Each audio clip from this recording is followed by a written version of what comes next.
Hello, you are watching Shalom World News. I'm Rory McLennan coming to you from Glasgow, Scotland. Here are the latest headlines from around the world.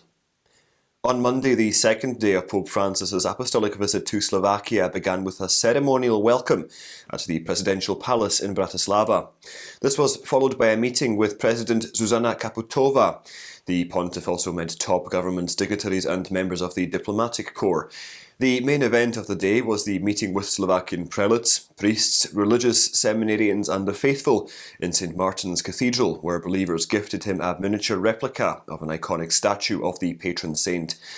The Pope also made a private visit to the Bethlehem Centre and interacted with the missionaries of charity nuns and homeless people who were housed there. In the spirit of dialogue and fraternity, His Holiness also held discussions with Jewish leaders before meeting Prime Minister Eduard Heger at the Apostolic Nunciature.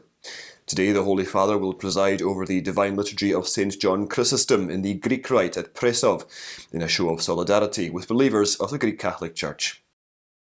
The prayers of believers in Lebanon have been answered, as the country now has a new government. Politician Najib Mikati, a Sunni Muslim, has been tasked with forming a new government by President Michel Aoun. Mikati has presented a list of ministers to the President, and they will be put to vote. Heeding the appeal of Catholic prelates, believers in the country took part in a novena of prayer, fasting and conversion for the salvation of Lebanon that concludes today on the Feast of the Exaltation of the Holy Cross. Local media reports say that the new government will be comprised of 24 ministers, and half of them will be Christians. According to the National Director of the Pontifical Mission Societies, Father Rufael Zegabe, once the new government assumes power, there is a chance of a papal visit.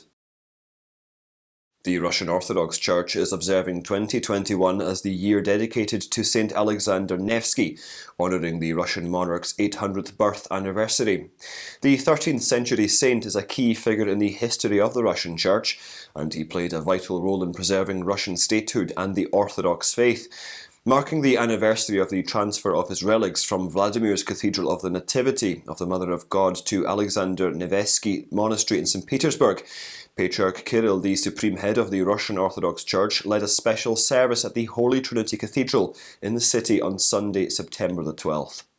A large number of believers and prelates took part in the ceremony, during which his relics were venerated. Believers of the Russian Church in the country and abroad attended special services marking the translation of St Nevsky's relics. The Catholic bishops in El Salvador have spoken out against proposals to amend the country's constitution to allow abortion and euthanasia. In a statement issued on Sunday, September the 12th, Archbishop José Luis Escobar Alas, who heads the Episcopal Conference, reiterated church teaching that upholds the sanctity of life from conception. The proposed constitutional reform would potentially pave the way for the legalization of abortion. There are also fears it would legitimize euthanasia.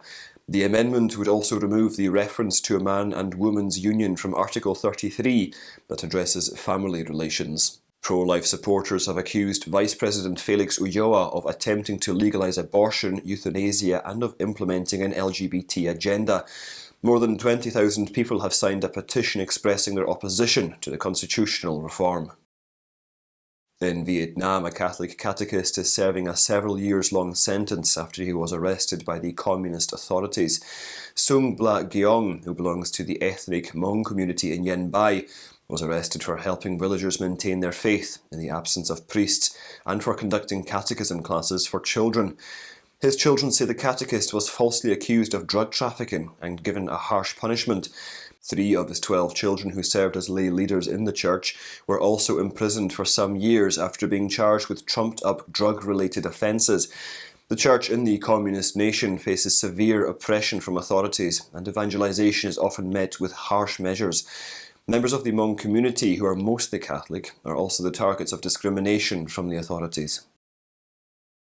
Afghan refugees will stage a protest outside the UN building in Geneva in Switzerland on September the 21st, which is observed as International Day of Peace. They are staging the protest against the Taliban occupation of Afghanistan and the persecution of minorities.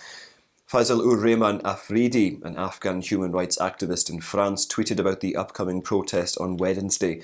The Taliban continues to abuse human rights in the country. Last week, 2 journalists were detained and flogged by the Taliban for covering a women's protest in Kabul. Nearly 500 people, including Christian believers, pro-lifers, doctors and nurses, marched in Brisbane demanding an additional $247 million for palliative care as the Parliament prepares to debate a controversial voluntary assisted dying bill on Tuesday. On Sunday afternoon, pro-lifers and healthcare professionals of the state of Queensland held a demonstration outside the Parliament. This was organised by Cherish Life Queensland. The voluntary assisted dying bill forces healthcare workers and providers to euthanise people against their conscientious objection. It also allows doctors to go into hospitals or care homes and administer a lethal dose without informing or consulting the facility. And those are your latest headlines. Do join us again tomorrow. In the meantime, you can visit swnews.org for more updates. Shalom.